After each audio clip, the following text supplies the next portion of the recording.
Amarillo Voters and Amarillo City Council has rejected the proposed ordinance designating Amarillo as a sanctuary city for the unborn. Prop A failed as 59% of Amarillo voters voted against the proposition.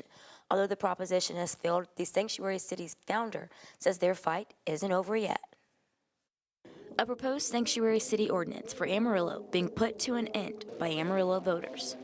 I think people really took the time to educate themselves, either read the ordinance, listen to what we had to say, and understand at the end of the day this restriction on your right to bodily autonomy, freedom of speech, medical privacy, and right to interstate travel. While ARFA believes that voters made an informed, educated decision, the initiative's founder, Dickson, believes voters were uninformed on what the ordinance really meant.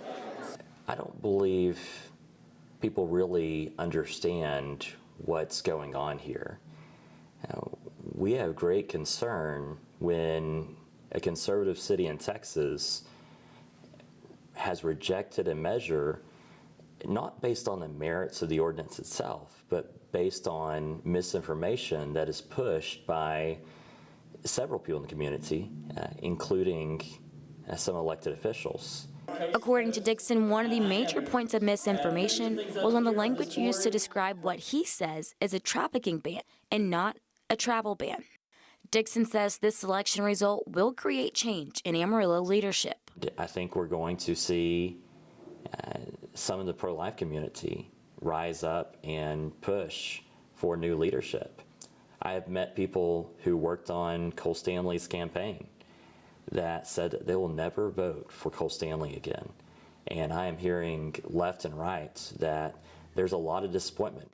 Dickson went on to say he doesn't see a resolution moving forward with the current council and believes change is coming.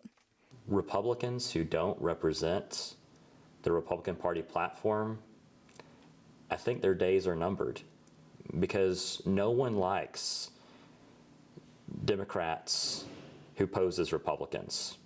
Just ask Alex Fairley. We reached out to Alex Fairley for comment on Dickson's comments, and he responded saying the following, quote, "Absolutely not.